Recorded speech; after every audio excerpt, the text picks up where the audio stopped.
घाटशिला में टाइगर जयराम महतो का जोरदार एंट्री हो रहा है।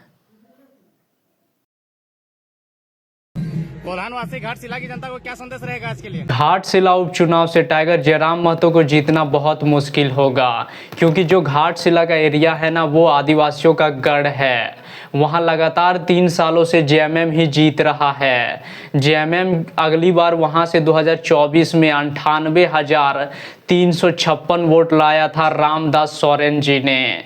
लेकिन जयराम महतो को कम नहीं समझना चाहिए, वो पहले कुछ भी नहीं थे। तभी उसका जो कैंडिडेट है ना, रामदास मुर्मू जी ने 8,500 वोट लाया था। लेकिन अभी जयराम महतो एक एमएलए है, उसका पावर 2 गुना बढ़ गया है। क्या पता अभी इलेक्शन में क्या ही हो जाएगा। जयराम महतो को कम नहीं समझना चाहिए। एक अकेला ऐसा इंसान है जो झारखंड के सीएम से ज़्यादा नाम के चर्चे होते हैं जयराम महतो को, तो उसकी कम नहीं समझना चाहिए। जो जयराम महतो है ना, ये गरीब के लिए है। वो जो बोलते हैं ना, धीरे धीरे आदिवासी जुड़ते जाते हैं। घाटशिला में आप किसी भी पार्टी को वोट देने से पहले सबसे पहले जयराम के इस वीडियो को आप ध्यान से सुने। चुनाव प्रत्येक 5 वर्षों में होता है, लेकिन कभी कभी आकस्मिक असामयिक परिस्थितियों के कारण उपचुनाव भी होते हैं। और आज जिस झारखंड की हम बात करते हैं, इस झारखंड को बना हुआ 25 साल हो चुका है। इन 25 सालों में झारखंड की तस्वीर जिस प्रकार से बदलनी चाहिए थी, झारखंड की स्थिति जिस प्रकार से बदलनी चाहिए थी, कहीं ना कहीं आज प्रश्न चिन्ह लगा है।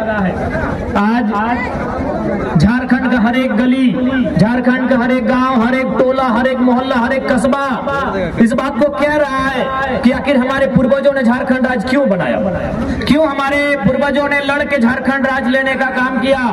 आज झारखंड का मतलब एक भवन, लेकिन इस भवन के निर्माण में जो नींव दी गई है, उस नींव में हमारे पूर्वजों का रक्त सना है। उस नींव में माताओं की चित्कार सनी हुई है। उस नींव में छोटे छोटे बच्चों की रुदन और क्रंदन छिपी हुई है। तब जाकर हमने अलग झारखंड राज लिया है। देश में देख रहे मोदी जी को, हम तो उसी को दे देंगे वोट। ये हम देख रहे हेमंत सोरेन जी को, उनके सिंबल से कोई भी आएगा हम उसको वोट कर देंगे। पहले होता था कि लोग इतना सोचते थे कि भाई 5 साल ये प्रत्याशी हमारे गांव में नहीं आया, जीतने के बाद हमसे नहीं मिला, इसने हमारे मुद्दों को उठाया नहीं, इस बार इसको हराएंगे। लेकिन अब जनता तो ऐसी रही नहीं। तो मैं उन लोगों से कहना चाहूंगा कि फिलहाल घाटशिला के चुनाव में 29 में अब क्या करेंगे नहीं करेंगे 29 में देखा जाएगा।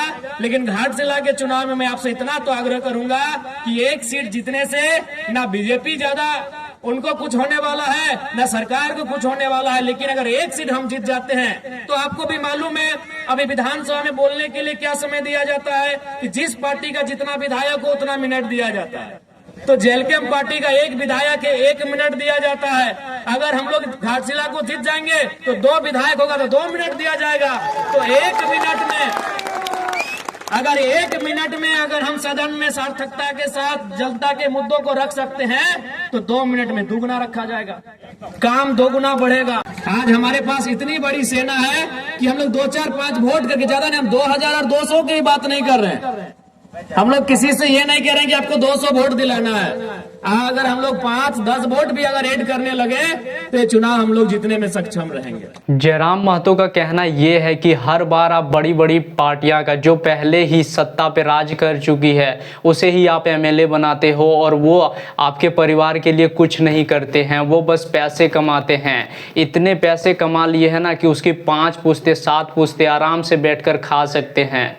जयराम महतो लोगों से ये प्रॉमिस करते हैं कि अगर जेएलकेएम की पार्टी जीतती है तो एमएलए बनते हैं तो हमें जो सदन में है ना 1 मिनट का समय मिलता है, तो 2 एमएलए रहेगा तो 2 मिनट का समय मिलेगा। उसमें जो भी मुद्दे हैं हमारे एरिया के, उस मुद्दे को मैं अच्छे तरीके से सदन में रख पाऊंगा।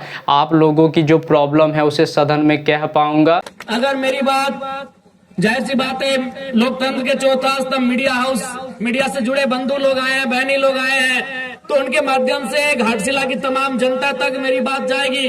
तो मैं तमाम लोगों से कहूंगा, जो लोग इंडिया गठबंधन के जैसे कोर वोटर माने जाते हैं, मान के चलिए अल्पसंख्यक, आदिवासी, और जो एनडीए गठबंधन के कुछ पिछड़े और सवर्ण जोन के कोर वोटर माने जाते हैं, मैं उनसे यही कहूंगा कि अगर इंडिया गठबंधन को ये सीट ना मिले तो सरकार गिरने वाली नहीं है। एनडीए गठबंधन को अगर ये सीट ना मिले तो उससे कोई फर्क पड़ने वाला नहीं है, लेकिन अगर जेएलके को एक सीट मिलता है तो हम सीधे दोगुना हो जाएंगे, दोगुनी ताकत के साथ, दोगुने उत्साह के साथ, दोगुनी रफ्तार के साथ विधानसभा में मुद्दों को रखेंगे। और साथ ही टाइगर जयराम महतो ये भी कहते हैं कि अगर हमारी पार्टी के उम्मीदवार जीतते हैं तो वो अपने कमाई का 75% लोगों को देंगे और 25% ही अपने पास रखेंगे। लोगों के बारे में हमारे कैंडिडेट सोचेंगे, जहां प्रॉब्लम होगा वहां हम जाके खड़े रहेंगे, चाहे दिन हो चाहे रात, हम आपके साथ रहेंगे। आपका वोट किसे जाएगा कमेंट करके जरूर बताएं और साथ ही साथ ये भी बताएं कि आप इस वीडियो को कहां से देख रहे हैं। वीडियो को लाइक जरूर करें।